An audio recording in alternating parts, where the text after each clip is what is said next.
జలంధర కథ తెలుగులో ఇక్కడ ఉంది. జలంధరుని జననం. సనత్కుమారుడు బ్రహ్మ, రుద్ర, విష్ణులతో సమానంగా శక్తివంతమైనవాడు. అతను తపస్సు చేస్తుండగా రుద్రగణాలకు నాయకుడైన శివుడు తన కోపాన్ని అగ్నిరూపంలో గంగాసాగరంలో దాచిపెట్టాడు. ఆ అగ్ని నుండి ఒక బాలుడు జన్మించాడు. సముద్రుడు ఆ బాలుడిని బ్రహ్మదేవునికి అప్పగించాడు. ఆ బాలుడిని బ్రహ్మ తన దగ్గరికి తీసుకోగానే అతని కళ్లనుండి నీరు వచ్చింది. అప్పుడు బ్రహ్మ ఆ బాలుడికి జలంధరుడు అని పేరు పెట్టాడు. జలంధరుడు పెరిగి పెద్దవాడయ్యాక శుక్రాచార్యుడి శిష్యుడై రాక్షసులకు అధిపతిగా మారాడు. అతను తులసి అనే స్త్రీని పెళ్లి చేసుకున్నాడు. ఆమె మహాపతివ్రత కావడంతో జలంధరుడు చాలా శక్తిమంతుడై 3 లోకాలను పరిపాలించడం మొదలుపెట్టాడు. యుద్ధం మరియు విజయం. జలంధరుడు 3 లోకాలపై ఆధిపత్యం సాధించాడు. దేవతలను ఓడించి వారి పదవుల్లో దానవులను నియమించాడు. దేవతలు భయపడి మేరుపర్వత గుహల్లో దాక్కున్నారు. దేవతలు బ్రహ్మదేవునికి తమ దుస్థితిని వివరించగా బ్రహ్మవారిని విష్ణువు వద్దకు తీసుకెళ్లాడు.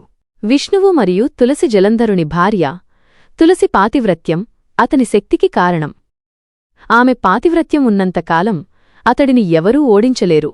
జలంధరుడిని ఓడించాలంటే ఆమె పాతివ్రత్యాన్ని భంగం చెయ్యాలని విష్ణువు నిర్ణయించుకున్నాడు. విష్ణువు జలంధరుడి రూపంలో తులసి దగ్గరకు వెళ్లి ఆమె భర్తగా ప్రవర్తించాడు. జలంధరుడు యుద్ధంలో మరణించాడని తాను మాత్రమే మిగిలి ఉన్నానని నమ్మించాడు. తులసి అతనిని చూసి సంతోషపడింది. ఆ విధంగా ఆమె పాతివ్రత్యం భంగమైంది. శివ మరియు జలంధరుని యుద్ధం. శివుడు తన కోపాగ్ని నుండి జలంధరుడు జన్మించాడని తెలుసుకున్నాడు. జలంధరుడు త్రిమూర్తులైన బ్రహ్మ, విష్ణువు, శివునికంటే తానే గొప్పవాడని నమ్మాడు. శివుడు జలంధరుడికి తన భార్య పార్వతిని తనకి అప్పగించమని చెప్పాడు. దీనితో ఆగ్రహించిన శివుడు జలంధరుడితో యుద్ధం చేశాడు.